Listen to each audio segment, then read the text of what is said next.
जय Hind friend, job search tutorial में आपका स्वागत है। आज इस वीडियो में हम बात करने वाले हैं सेंट्रल गवर्नमेंट की एक बड़ी भर्ती के बारे में, जिसमें एलडीसी और एमटीएस के बड़े पदों पर वैकेंसीज आउट की गई है। सेंट्रल गवर्नमेंट की परमानेंट भर्ती रहने वाली है, जो कि इलाहाबाद में आपकी रहने वाली है। जो कैंडिडेट के लिए बहुत ही शानदार मौका है। जो भी कैंडिडेट एलिजिबल है, फॉर्म जरूर फिलअप करें। ऑनलाइन फॉर्म रहने वाला है और बहुत ही जल्द ही इसकी एग्जाम कंडक्ट करवा के आपकी रिजल्ट भी बहुत ही जल्दी आएगा। स्क्रीन पे वैकेंसी डिटेल्स आप चेक देख सकते हैं। पहली वैकेंसीज है ग्रुप सी के पदों पर, जिसमें एनिमल अटेंडेंट की वैकेंसीज है। लेवल 1 की वैकेंसीज रहेगी। टोटल यूआर की 3 पदों पर ये वैकेंसीज आउट की गई है। लेकिन नेक्स्ट आपकी है असिस्टेंट ड्राफ्ट्समैन की जो पोस्ट है, जिसमें लेवल 3 की पोस्ट रहेगी। 3 वैकेंसी जनरल के लिए रहने वाली हैं। उसके बाद में डार्क रूम असिस्टेंट की जो वैकेंसीज है, फोटोग्राफी की लेवल 1 की पोस्ट है। 2 पोस्ट जनरल की रखी गई हैं। डाटा एंट्री ऑपरेटर के लिए आपकी ग्रुप सी की लेवल 4 की पोस्ट है, जो कि आप देख सकते हैं, जो कि आपकी पोस्ट आउट की गई है। इसमें एक ओबीसी की है, दो ओबीसी की, एक ईडब्ल्यूएस और एक आपकी एससी की पोस्ट है। टोटल 4 पदों पर ये वैकेंसीज आउट की गई हैं। नेक्स्ट वैकेंसीज है ड्राफ्ट्समैन की लेवल 4 की पोस्ट है, जिसमें 2 वैकेंसी जनरल की रहेंगी। ड्राफ्ट्समैन कम इंस्ट्रक्टर की पोस्ट है, जिसमें लेवल 5 की पोस्ट है, जिसमें आपकी एक पोस्ट जनरल की रहेगी। ड्राइवर के लिए लेवल 2 की पोस्ट है, जो कि एक पोस्ट आपके लिए जनरल की रखी गई है। फील्ड असिस्टेंट की 2 पोस्ट जनरल के लिए रखी गई हैं। ग्राउंड्समैन या वाटरमैन की जो पोस्ट है, उसमें 2 पोस्ट जनरल के लिए रखी गई हैं। उसके बाद में अटेंडेंट की जो पोस्ट हैं, इसके बाद में 2 पोस्ट रहने वाली हैं। हिंदी टाइपिस्ट की आपकी एक पोस्ट रखी गई है। जूनियर ऑफिस असिस्टेंट की जिसमें आपकी जो पोस्ट बोलते हैं एलडीसी पद के लिए, एलडीसी को ही जूनियर असिस्टेंट ऑफिस असिस्टेंट बोला जाता है, जिसको अलग अलग नाम दिया जाता है। एलडीसी के पदों पर लेवल 2 की पोस्ट है, जिसमें टोटल 49 पोस्ट रहने वाली हैं। कैंडिडेट के लिए बहुत ही शानदार मौका है। सेंट्रल गवर्नमेंट की परमानेंट भर्ती आपकी रहने वाली है, जिसमें 49 पदों पर आपकी पूरी वैकेंसीज आउट की गई हैं। कैटेगरी वाइज वैकेंसीज अपनी चेक कर सकते हैं। इसके बाद में लेबोरेटरी असिस्टेंट की जो पोस्ट है, लेवल 4 की पोस्ट है। टोटल 8 वैकेंसीज हैं। इसके बाद में लाइब्रेरी असिस्टेंट की जो पोस्ट है, उसमें लेवल 4 की पोस्ट है। 19 पदों पर ये वैकेंसीज रहेंगी। उसके बाद में लेबोरेटरी अटेंडेंट जो कि 10वीं पास की वैकेंसीज हैं, 30 पदों पर ये वैकेंसीज रहने वाली हैं। उसके बाद में लाइब्रेरी अटेंडेंट की जो लेवल 1 की पोस्ट है, जो कि 12 पदों पर है। लाइब्रेरी अटेंडेंट में आपका जो भी लाइब्रेरी से संबंधित सर्टिफिकेट है, तो 12 पदों पर ये वैकेंसीज रखी गई हैं। इसके बाद में मार्क्समैन जो पोस्ट है, उसकी एक पोस्ट है। और सबसे बड़ी पदों पर वैकेंसीज हैं, जो कि बहुत ही बड़े पदों पर ये वैकेंसी जारी की गई हैं। एमटीएस की मल्टीटास्किंग स्टाफ के लिए लेवल 1 की पोस्ट है। 141 पदों पर ये वैकेंसी जारी की गई हैं, जिसमें जनरल की आपकी 57 पोस्ट हैं, और इसी प्रकार से ईडब्ल्यूएस की आपकी 14 पोस्ट हैं। ओबीसी की 38 पोस्ट हैं। एससी एसटी की 21 और 11 पदों पर ये वैकेंसी जारी की गई हैं। बहुत ही बड़े पदों पर आपकी एमटीएस की पदों पर ये वैकेंसी जारी की गई हैं। तो कैंडिडेट के लिए बहुत ही शानदार मौका है। नर्सिंग अफसर के लिए लेवल 1 की पोस्ट है, एक पोस्ट जारी की गई है। सेमी प्रोफेशनल असिस्टेंट की लेवल 5 की आपकी 7 पोस्ट रहने वाली है।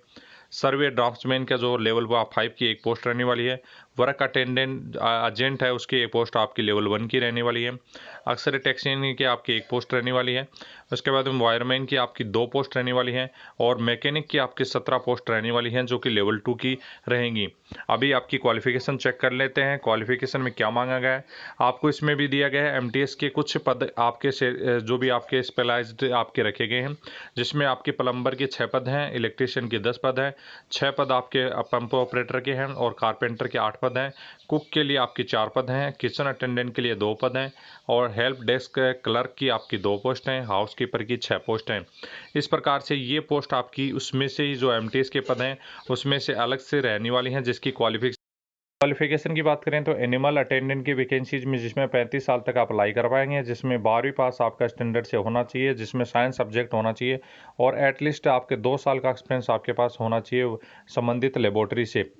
उसके बाद में नेक्स्ट असिस्टेंट ड्राफ्ट्समैन की, जिसमें आपका डिप्लोमा होना चाहिए और 55% मार्क्स के साथ, और मिनिमम आपके 1 साल का प्रोविजन पीरियड रखा गया है, और 35 साल तक आप इस फॉर्म को अप्लाई कर पाएंगे। Next vacancy dark room assistant की, जिसमें 30 साल तक कैंडिडेट अप्लाई कर पाएंगे। डिप्लोमा 50% के साथ होना चाहिए। प्रोविजन पीरियड आपका 1 साल रखा गया है। डाटा एंट्री ऑपरेटर के लिए 35 साल तक अप्लाई कर पाएंगे। पीजीडीसीए वगैरह या बीएससी कंप्यूटर साइंस से आपकी होनी चाहिए। टाइपिंग 40 स्पीड होनी चाहिए। ड्राफ्ट्समैन के 35 साल तक अप्लाई कर पाएंगे, जिसमें डिप्लोमा और आईटीआई कंप्लीट आपका होना चाहिए 55% मार्क्स के साथ, और नॉलेज है आपका इससे संबंधित है तो आप इसमें अप्लाई कर सकते हैं। ड्राफ्ट्समैन कम इंस्ट्रक्टर की जो पोस्ट है उसमें 35 साल तक आप अप्लाई कर पाएंगे, जो कि 35 साल वाले कैंडिडेट में 55% ड्राइंग के साथ आपके मार्क्स जो भी आप डिप्लोमा होना चाहिए तो अप्लाई कर पाएंगे। ड्राइवर की पोस्ट है तो ड्राइवर की पोस्ट के लिए 35 साल तक आपकी लास्ट एज रखी गई है, जो कि आपके मेट्रिकुलेशन होना चाहिए और लाइट और हेवी व्हीकल का आपका जो भी ड्राइविंग लाइसेंस आपके पास होना चाहिए और लाइट लास्ट 3 ईयर का एक्सपीरियंस आपके पास होना चाहिए। फील्ड अटेंडेंट की जो पोस्ट है 18 से 30 साल तक अप्लाई कर पाएंगे, जिसमें आपका डिप्लोमा ड्राइंग से 50% मार्क्स के साथ होना चाहिए। ग्राउंड्समैन वाटरमैन के लिए आप जो कैंडिडेट हैं उसके लिए आप देख सकते हैं 30 साल तक आप कैंडिडेट अप्लाई कर पाएंगे, और मिनिमम क्वालिफिकेशन आप 10वीं पास मांगा गया है। 10वीं पास वाले कैंडिडेट इसके लिए एलिजिबल रहेंगे। उसके बाद में दूसरी है आपका जो अटेंडेंट की जो 35 साल की आपकी लास्ट एज रखी गई है, जिसमें बायोलॉजी सब्जेक्ट मिनिमम होना चाहिए। साइंस सब्जेक्ट आपके इंटरमीडिएट या बायोलॉजी सब्जेक्ट, और या 10वीं में आपके साइंस सब्जेक्ट के साथ आप अप्लाई कर सकते हैं। हिंदी टाइपिस्ट के लिए जो पोस्ट है उसमें 30 साल तक अप्लाई कर सकते हैं। हिंदी का जो भी आप कैंडिडेट हैं 12वीं पास, और आपका टंकण गति मतलब आपकी जो टाइपिंग है हिंदी में आपकी 35 होनी चाहिए, और आपका जो भी कैंडिडेट हैं शॉर्ट हैंडिंग का भी आपको ज्ञान होना चाहिए। नेक्स्ट पोस्ट है आपकी जैसे जूनियर ऑफिस असिस्टेंट की, जो कि आपकी जो भी कैंडिडेट ग्रेजुएट 50% के साथ हैं तो आप अप्लाई कर सकेंगे, और 30 की स्पीड आपकी इंग्लिश में होनी चाहिए और हिंदी में आपकी 25 होनी चाहिए। दोनों में से कोई भी एक चॉइस कर सकते हैं। तो आप 50% यदि मार्क्स रखते हैं ग्रेजुएट में और टाइपिंग आपकी बहुत अच्छी है तो 49 पदों के लिए बहुत ही शानदार पोस्ट आपके लिए सेंट्रल गवर्नमेंट के पदों पर भर्ती रहने वाली है। लेबोरेटरी असिस्टेंट की आपके 30 साल तक अप्लाई कर पाएंगे। बैचलर डिग्री आपके निम्न सब्जेक्ट में होनी चाहिए तो आप इस फॉर्म को अप्लाई कर सकेंगे। इसके बाद में लाइब्रेरी असिस्टेंट की जो पोस्ट है 30 साल तक अप्लाई कर सकते हैं, जिसके बाद में ग्रेजुएशन लाइब्रेरी साइंस में आपका होना चाहिए। 3 ईयर का डिप्लोमा आपके मिनिमम होना चाहिए तो अप्लाई कर सकेंगे। लाइब्रेरी अटेंडेंट के लिए आपकी 30 साल तक एज रखी गई है। 12वीं पास साइंस सब्जेक्ट के साथ या 10वीं आपने 2 साल का साथ एक्सपीरियंस रखते हैं तो आप इस फॉर्म को अप्लाई कर पाएंगे। इसके बाद में आपका लाइब्रेरी अटेंडेंट के लिए जो पोस्ट है 30 साल तक अप्लाई कर सकते हैं। हायर एजुकेशन आपका 12th पास होना चाहिए और डिप्लोमा सर्टिफिकेट लाइब्रेरी साइंस में होना चाहिए।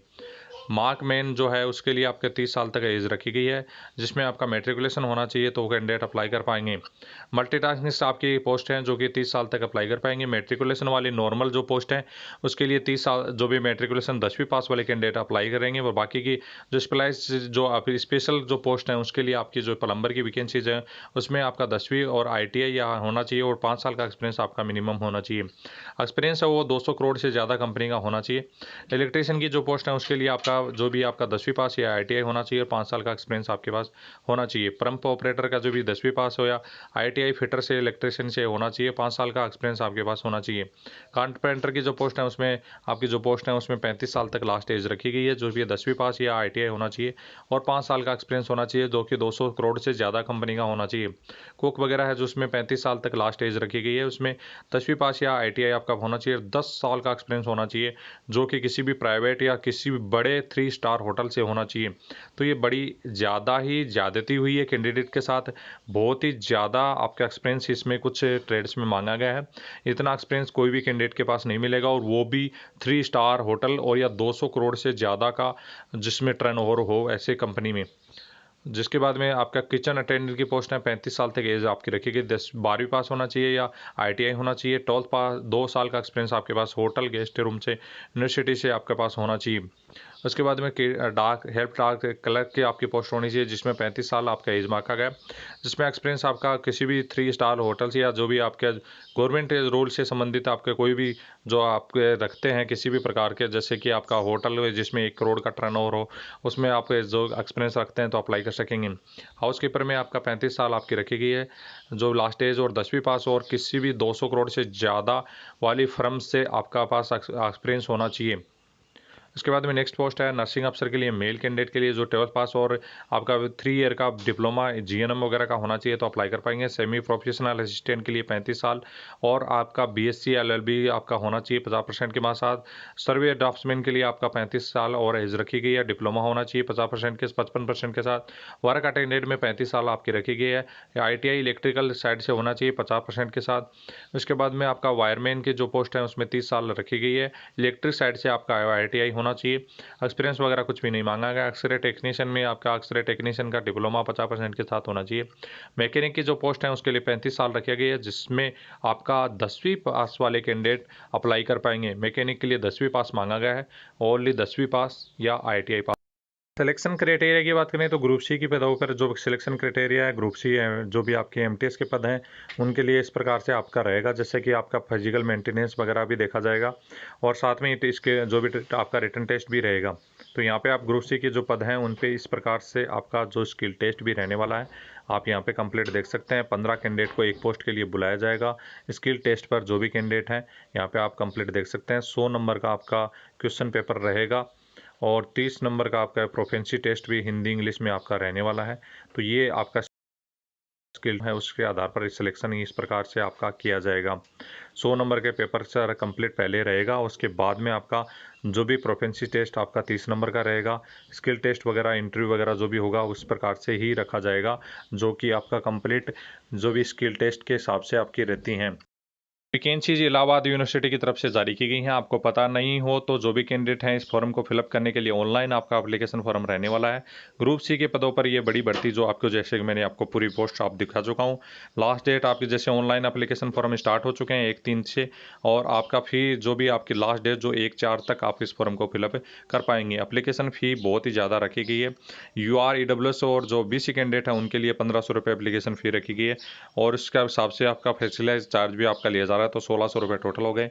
SC ST के लिए आपका 800 रुपये रखी गई है। PWD कैंडिडेट के लिए 100 रुपये की एप्लीकेशन फ़ी रखी गई है। तो ये एप्लीकेशन फ़ी आपकी रहने वाली है। बाकी के जो भी कैंडिडेट हैं यहाँ पे 1 अप्रैल तक इस फॉर्म को आप फिलअप कर सकेंगे। सेंट्रल गवर्नमेंट की परमानेंट भर्ती आपकी रहने वाली है। इससे संबंधित अदर किसी कैंडिडेट की कोई क्यूरी है तो कमेंट बॉक्स में कमेंट कर सकते हैं।